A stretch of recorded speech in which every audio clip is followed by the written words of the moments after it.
So spoiler alert. So him and alert. Ricky. A profound silence has entered the chat. Anyways, should you guys want to move on to topic 2? Sure. I kind of.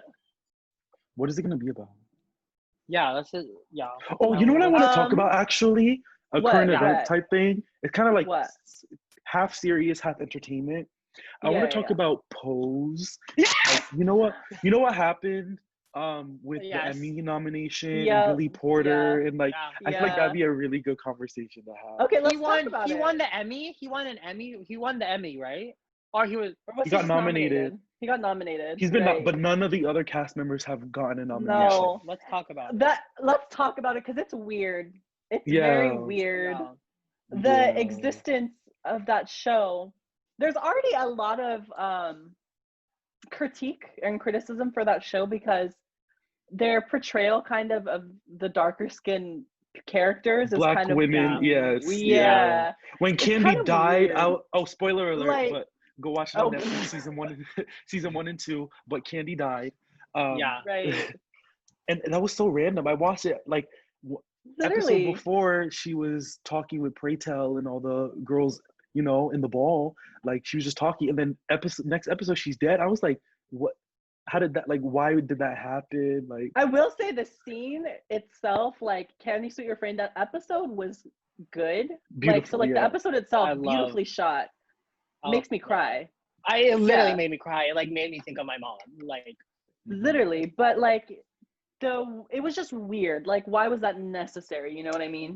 Mm-hmm. And also too, I feel like Pray Tell's character, I don't know if this is by intention or like if that's like they're trying to make a statement on it or like truly represent it.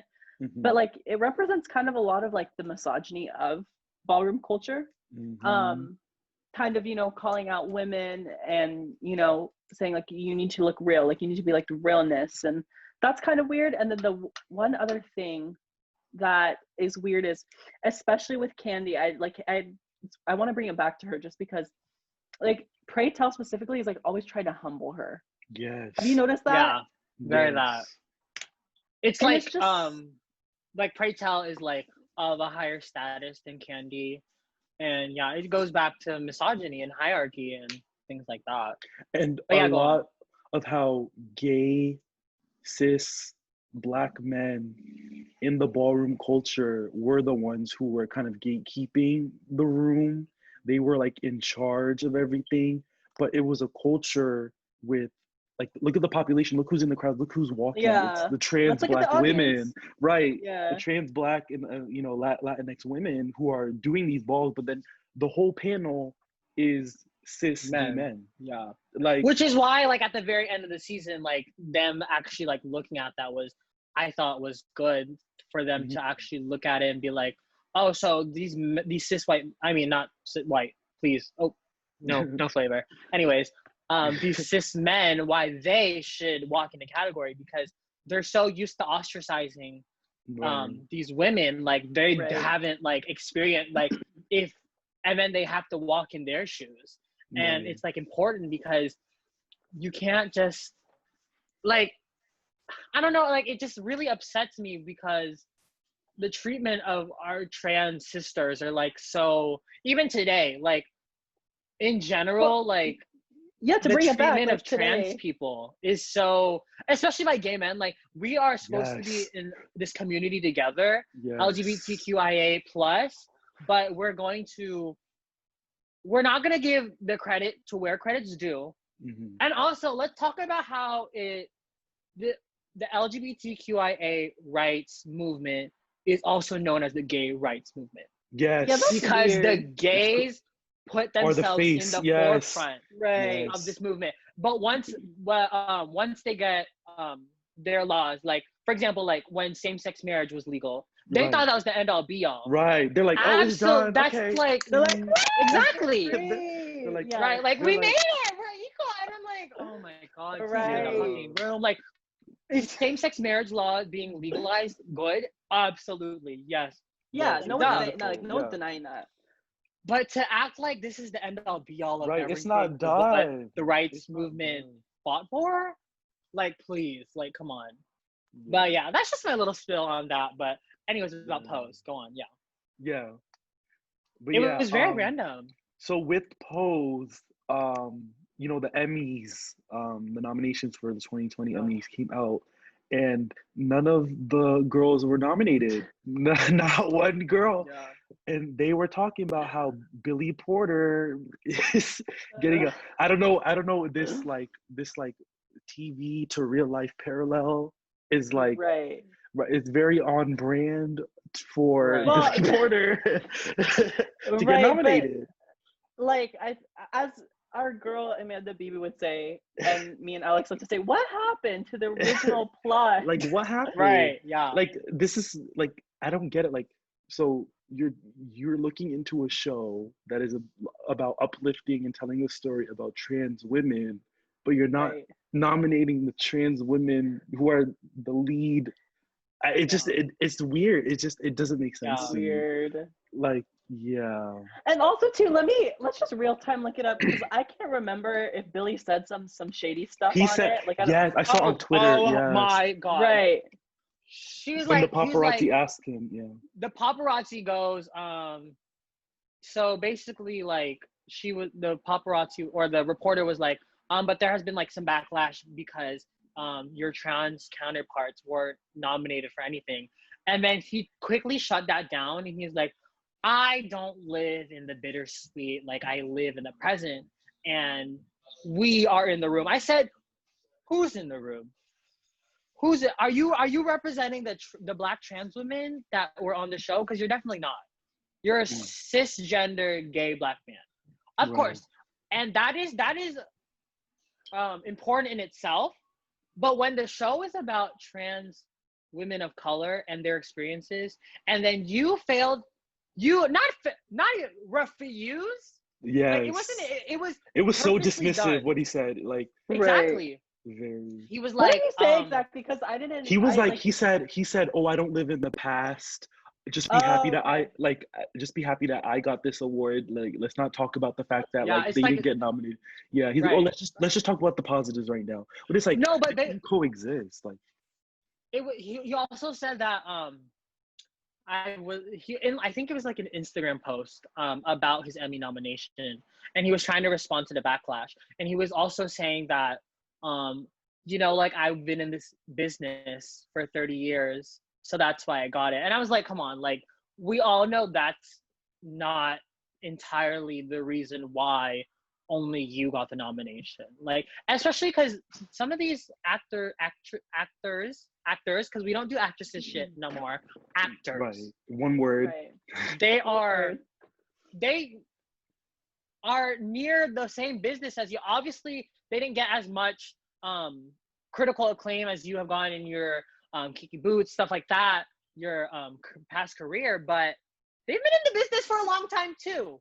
Mm-hmm. It's just like the doors weren't necessarily open. Like, yeah. The doors, okay, so like, I think what we're getting at here is like intersectionality, right? Mm-hmm. So like, we are not saying that him as, a cisgender Black man has not had a hard time. He's had it way harder than his white cisgender cisgender counterparts, right, exactly. And his hetero counterparts probably. So we're not saying that. What we're saying is like, it's weird of him to like bring that up when someone else has a more intersectional identity that's like, it's been way harder for them to get the same recognition that they're still not getting, is kind of what we're saying. You know what I mean? And my girl Angel, the best actress on the show, Miss India Moore. Miss India Moore, yep. Like, legend. She's so like, what do you call it? She's so transparent. On her Instagram, she's talking about how like someone told her like, oh, the reason why Billy got nominated is just because Billy's a bigger name. People know him better, blah, blah, blah. They don't really know you guys. And the thing is, India's like, well, promotion is really bad for trans women. Like, they won't even let us on no talk shows. Billy was at the Met Gala. Billy was, doing all these like big things, but they don't even let the trans women in the room. They don't let them on the talk shows. Right. Like, how do you expect them to get nominated if you're not giving them opportunity to let them in these rooms? So right, exactly. Wow, I didn't see that of India's, but yeah, that's so like clock, bitch, clock. Like you can't. And I'm It's like, I'm genuinely like, okay, like what was a scene of Pray Tell that got this nomination? I want to know. I want to know. Right, because season 2, Pray Tell, was not giving. It was not. It was Right. not giving. Do we want to bring up the age topic, the weirdness of it Right. all? So or are spoiler alert. So him and Spoiler alert. Ricky. Let me close the laptop. Hold on. I'm getting my pocketbook. I'm leaving. Like, We're going. Like, it was weird because it was like, didn't they try to come out and defend it too? And they were like, oh, like to like show love, or like show love between like two black men or whatever. Right. I was like, but Damien was okay. right. Damien was right there. Yeah. And Anyway, also crazy. like it's just weird because it kind of played into the whole like, I don't want to say grooming, but I'm gonna say grooming. no, but it did. The whole like, you know, the weird power imbalance in gay culture. We can go into that. That's a whole nother conversation. I have a lot of thoughts on about how older men groom younger men who are literally looking for love and all this stuff. That's actually a future upcoming episode. Ooh, this podcast is gonna get bitch, I will say what I have to say. There's a lot there, but like it definitely played into that, and it's just like, okay, basically, to spoil a future topic, we'll be getting into a lot about like media representations of like, you know, queer relationships and how that affects kind of like the psyche of young queer people. But in general, what we're saying is it's like a bit weird. It's just weird that he got nominated. We're not saying like he's a bad person. This is also not to attack him, because that's not what we're saying. Right, yeah. We're saying absolutely not. Yeah, we're saying the Emmys are weird in the first place for nominating him, and literally none of the trans people on the show, none of the women on the show, none. You know the video of Tati where she goes, none. That's literally like none. We're saying that none.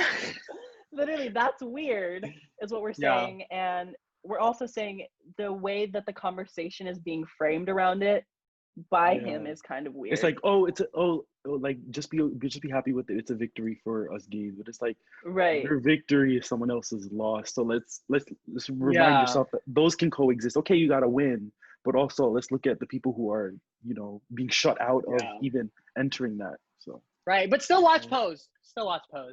Yes. There's much to learn. There's a lot to learn. There's still a lot to learn. There's a big critique in it, but you can learn, especially if you're a cis het person, you can definitely learn a lot from that. No, that's true. Like Pose and Paris's Birding, like they both have their own, like they're kind of like, I would say like go-to resources for like, you know, cis hets, but like you can learn from them and you can still critique them. Like, you know, like you can yes, definitely. Yeah, we're moving forward, always getting better, looking at like, you know, the bad parts and then working on improvement for the future, that kind of Well, I would say that about wraps it up, right, girls? So much more to come, so please subscribe. We hope you enjoyed. Subscribe. All right, girls. Lovely gal. See you, girly pops. See you. Bye.